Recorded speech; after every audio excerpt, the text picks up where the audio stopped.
Bab jihad, bab perang ini Pak Polisi. Bahaya apa enggak? Enggak sama sekali bagi kami para santri. Jihad itu tidak melulu terkait itu.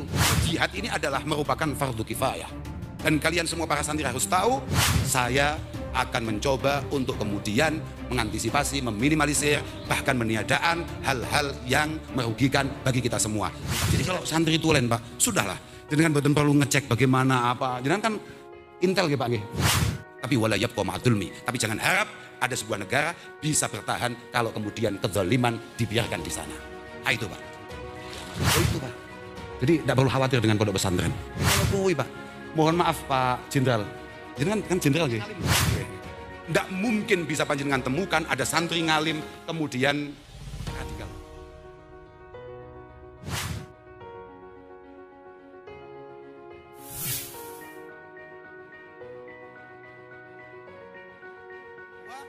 Beliau menjelaskan bahwa jihad ini adalah merupakan fardu kifayah. Kiai Haji Muhammad Abdurrahman Al-Kausar atau yang dikenal sebagai Gus Kausar ditunjuk sebagai penceramah saat Haul Ulama Besar Dunia Syekh Nawawi Al-Bantani di Banten. Semua terkejut saat Gus Kausar menyampaikan ceramahnya yang sangat berani di hadapan para pejabat, para ulama dan di hadapan gurunya. Beliau menyampaikan isi ceramah dengan tegas dan jelas saat menyampaikan dalil-dalil tentang dunia akhirat, tentang bermasyarakat, tentang pemerintah, terkhusus tentang jihad ulama santri yang jangan ditakuti. Beliau juga menegaskan bahwa jihad hukumnya adalah fardu kifayah. Bisa salah. Beliau menjelaskan bahwa jihad ini adalah merupakan fardu kifayah.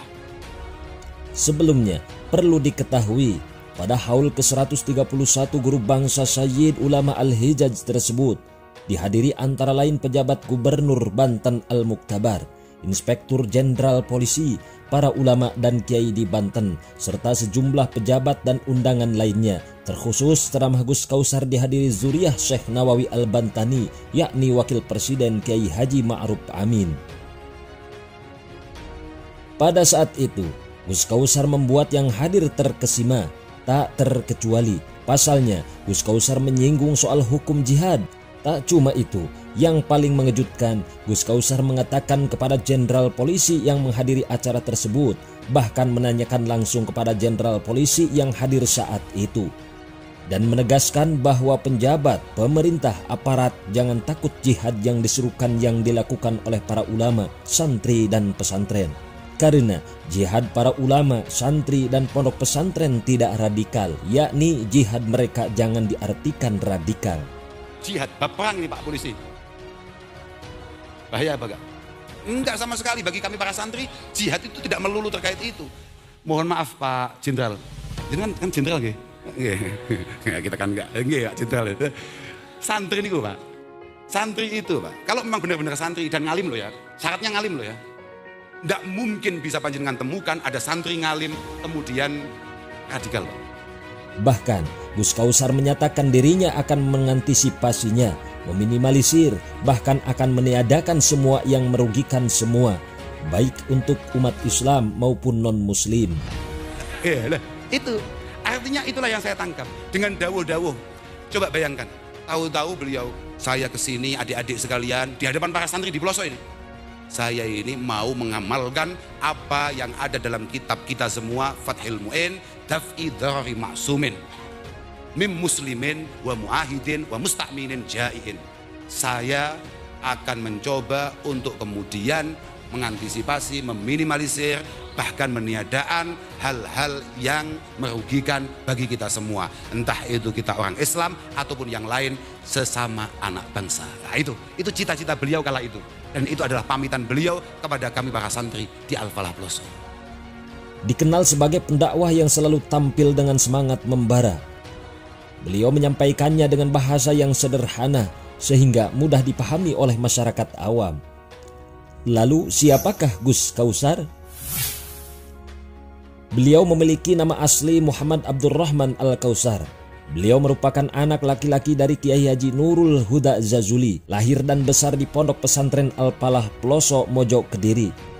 Beliau telah mempelajari kitab dan berbagai ilmu agama sejak usia dini di bawah asuhan sang ayah. Sosoknya dikenal karismatik dan ternyata beliau tidak pernah menempuh pendidikan formal seperti masyarakat pada umumnya. Kamu tahu nggak kalau kiainya nggak pernah sekolah apalagi kuliah? Jadi dia nggak ngerti juga sulitnya di mana, paham Pak? Kamu soal ke saya, Gus mohon barokahnya, minta doanya, ini akuannya, tolong disebul. Ngapain? Biar saya lulus nanti ujian. Kamu tahu nggak? Saya lulusan SD loh. Seluruh hidupnya hingga saat ini didedikasikan untuk mempelajari ilmu kitab dari berbagai disiplin, sehingga sekarang ilmu agama yang dimilikinya begitu mumpuni. Nama Gus Kausar sendiri tercatat sebagai salah seorang anggota PWNU Jawa Timur. Di area Jawa Timur, namanya dikenal luas sebagai seorang alim ulama yang menjadi panutan banyak orang. Tidak hanya karena gaya berdakwahnya yang penuh semangat, tapi karena ilmunya yang diakui oleh banyak pihak. Maka tak heran saat Haul Ulama Besar Dunia Syekh Nawawi Al-Bantani waktu kemarin, ia ditunjuk sebagai pengisi ceramah. Tak cuma dirinya sebagai pengasuh pondok pesantren Al-Falah Peloso, beliau juga mempunyai murid yang sangat terkenal seperti Gus Ikdam. Siapakah Syekh Nawawi Al-Bantani? Gus Kausar mengisi ceramah pada haul ke-131 Syekh Nawawi Al-Bantani, seorang ulama besar asal Indonesia. Seperti diketahui, dari sejumlah sumber disebutkan, Syekh Nawawi lahir di Tanara, Kabupaten Serang, Banten pada 1230 Hijriah atau 1813 Masehi. Putra dari Syekh Umar dan Zubaidah itu merupakan keturunan Sultan Maulana Hasanuddin Banten, keturunan Sunan Gunung Jati, Syekh Syarif Hidayatullah yang dikenal Wali Songo atau wali dari 9 wali. Syekh Nawawi menimba ilmu sejak belia di Mekah, sempat pulang ke Tanara beberapa waktu, kemudian beliau ke Mekah dan mengajar di Tanah Haram. Bahkan beliau wafat dan dimakamkan di Makkah pada 1314 Hijriah atau 1897 Masehi. Karyanya sangat banyak, ada yang menyebut 90 dan ada yang menyebut lebih dari 100 kitab. Bahkan seorang Kristen pun pengarang kamus Al-Munjid, Louis Ma'lub, mengenal Syekh Nawawi. Dia menyebutkan dalam kamusnya, Muhammad Nawawi adalah orang Jawa, seorang ahli fikih bermadhab Syafi'i, ahli tasawuf, unggul di bidang tafsir, dilahirkan di Jawa, kemudian pindah ke Mekah dan mempunyai banyak karangan-karangan atau karya. Di antara murid Syekh Nawawi adalah Syekhona Khalil Bangkalan Madura. Menurut Gus Kausar, Hadratus Syekh Kiai Haji Hashim Asy'ari sebagai pendiri Nahdlatul Ulama adalah salah satu murid Syekh Nawawi. Beliau pun menyatakan, kami santri, khususnya di pesantren Peloso, merasa selalu dibersamai Syekh Nawawi sejak belajar di Ibtidaiyah, dengan mengkaji membersamai dengan karya-karyanya bahkan hingga saat ini. Berikut beberapa karya Syekh Nawawi, di antaranya Nurul Dholam, Kasifatus Saja, At-Tismar Al-Yani'ah, Tijan Ad-Daruri, Mirqatus Sudid Tasdik, Nihayatuz Zain, Marah Labid, dan Marokil Ubudiyah Syarah Bidayatul Hidayah. Melalui karya atau kitab-kitabnya, pondok pesantren di bawah asuhannya merasa tidak lepas dari bimbingan Syekh Nawawi Al-Bantani.